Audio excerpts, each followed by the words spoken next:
I'm struggling to know where to start.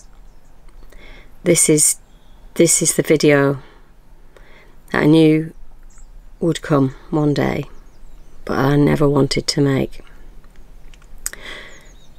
But before I go into that, well, why not enjoy the last place that we were at? And then I'll explain. Welcome back. We have exciting times. We're back on the road again, and we're off to a site we've never been to before. It's quite close to London, Walton-on-Thames. We're only there for a couple of nights, but we're catching up with more friends whilst we're in the area. So we'll see you there.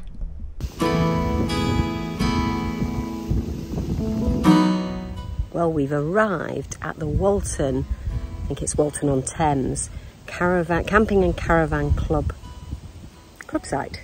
Is that right? Yes. Which is a far cry from our normal rural locations, albeit this is it's a little kind of haven in built-up areas, I suppose, on the River Thames, which is beautiful.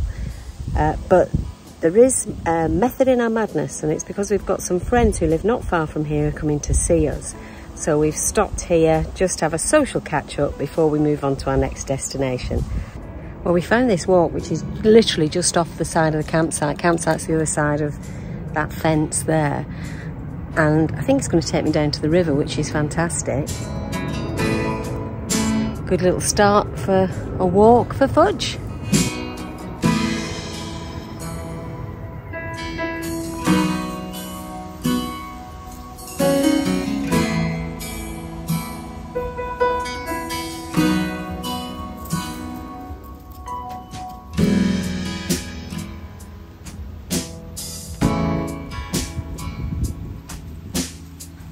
This walk does take us along the river, and behind me up there I've seen a couple of trains go by, so we must be very, very close to, I guess, Walton-on-Thames railway station.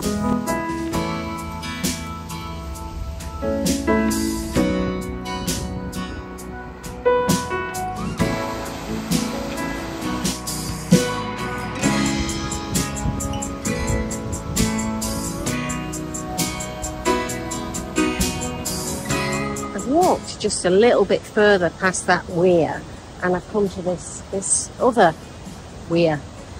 I think what I said was the River Thames might not be. It looks like there might be quite a lot of, I don't know whether you would call them tributaries, but it may be that there's another footbridge coming up, so I might be crossing something else just up there.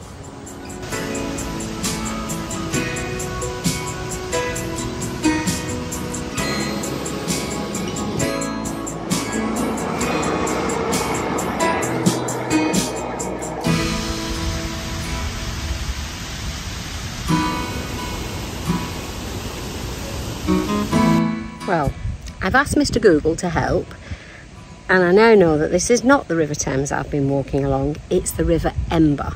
But it does in fact flow into the Thames just in the direction that I've come from, and the one I'm going back to. Well, the Walton-on-Thames Camping and Caravan Club site, it's near the railway station where you can get a train into London. We're on a grass pitch without any electric, but that makes it really quite good value because it's £20 a night. Now, there isn't any facilities here, so you need your own on-board facilities, but I think £20 a night for a club site with the proximity to London is pretty good. One thing to just make sure you're aware of is you are going to come through the ULEZ zone, so you need to go to the government website, put your number plate in, and make sure that you're not going to get charged a fortune. Definitely make sure that if you are having to pay a fee that you pay it, and don't chance it. We've been caught out by that before several years ago, and it's an absolute fortune, the fine. But other than that, I mean, it's not full. I mean, is it something to do with the prices? It's a club site, it's the middle of the summer holidays, I don't know. But we had a friendly welcome, and so far so good. Morning. As you can see, it's an absolutely glorious day today. We've got friends coming, barbecue's ready to get sparked up, and we're going to have a beautiful afternoon.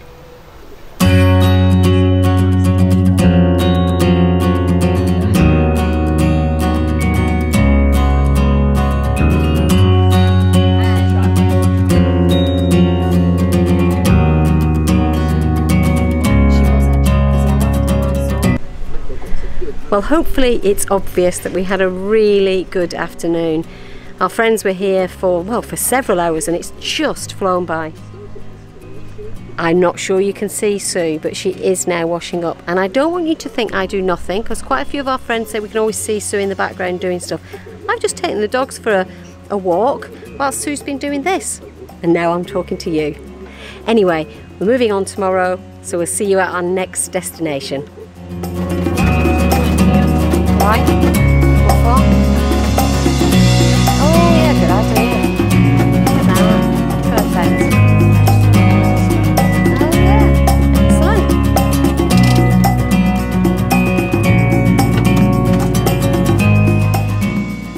Well, good morning. We've literally just left the site. Sue's just said, stop here, because there's a Tesco's Express. The only thing we need to pick up is some milk, because we're moving on today. We're breaking our journey, so tonight is just a one-night stop off. We've found a CL site. It is £10 a night, so you can't go wrong with that, can you? Looks all right, looks like it's going to be quite a peaceful place. By the sounds of it, we may well be the only people there, which will be lovely if we are. Not that we're completely antisocial, but it's sometimes nice to, you know, have that peace and quiet. So anyway, we'll probably see you when we get there.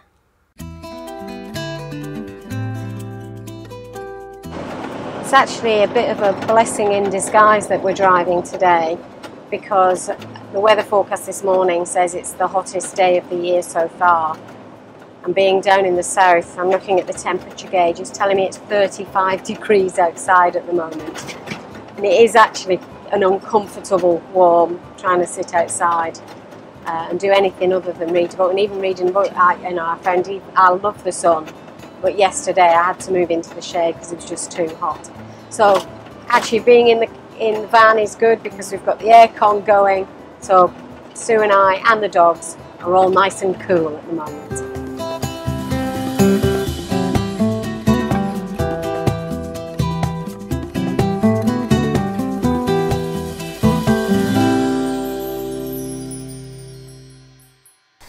I'm not sure if you're getting a sense of this, but the size of this field behind me, well, it's enormous.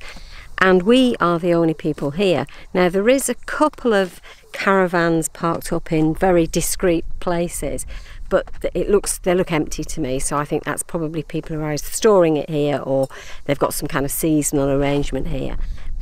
But, well, it's lovely to be here by ourselves, and it feels like we're in the middle of rural England. I can hear a road, but it's way away from where we are, and there's what you would expect, the usual facilities here. There's an Elson point, there's a water, and there's bins. And best of all, this is £10 a night. It's called Rookery Farm. It's a CL site for the Camping and Caravan, no, the Caravan and Motorhome Club.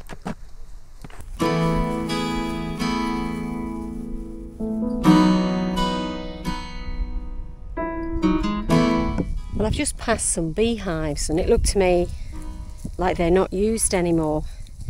And the chap who runs this place, his wife, he's a really elderly guy. I don't actually know if his wife is still with us. Should have found that out.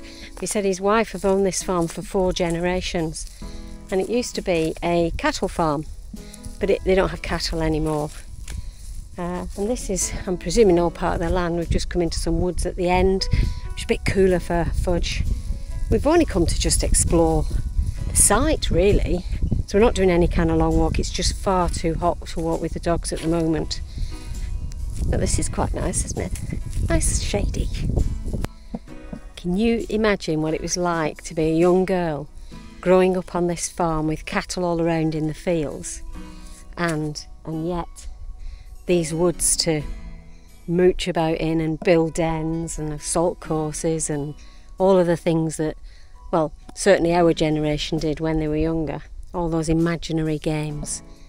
You could play hide and seek, you could play cowboys and Indians, soldiers, you name it. You'd be building tree houses, falling out of trees. What a magical place. It'd be great to grow up somewhere like this, wouldn't it? Well, it's so quiet in these woods. It's a perfect opportunity for me to listen to birds and get the Merlin app going and see what we can hear.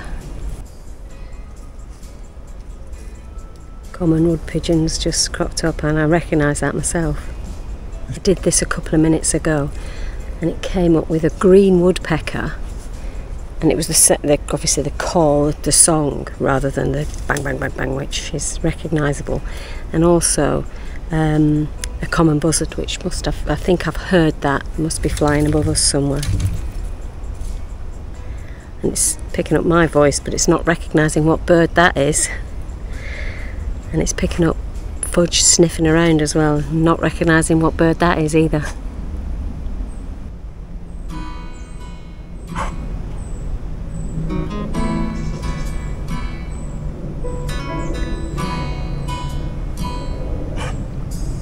Just found a blue tit and a grey tit. Spotted flycatcher.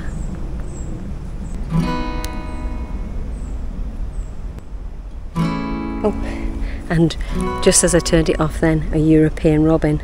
Well, there you go. Just in those couple of minutes, 4 birds song, but it was the green woodpecker that I was hoping to try and get again. Maybe his woody woodpecker's gone. I'll see you back at the ranch.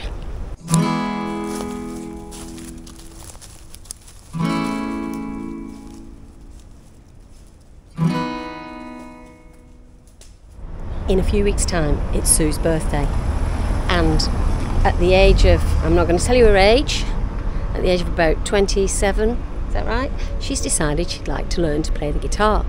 So here we are in Ipswich. I'm going to stay with the van and the dogs, and she's going to go and find herself a guitar, which will be a birthday present. See you later. I didn't pick up the camera again, and that was only yesterday.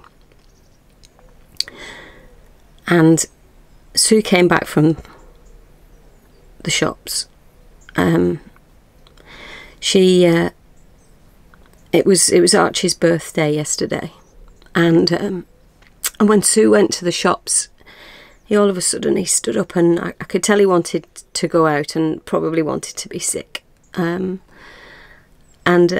cut a very long story short, there's a lot more to it than that, but he was sick and then he collapsed. So we took him to the vets, and they checked lots of things, and they said it was some kind of neurological thing. Maybe he had a stroke or bleed to the brain or something like that. But after taking him to the other practice for scans and just to check whether he, like last time, he'd just eaten something, they said it was neurological and there wasn't really anything that they could do. So we had to make that awful decision that it was his time. So I hope you'll forgive me for this short video this week. We are heartbroken. We said goodbye to our beautiful, brave, handsome boy, and well, we'll see you next week.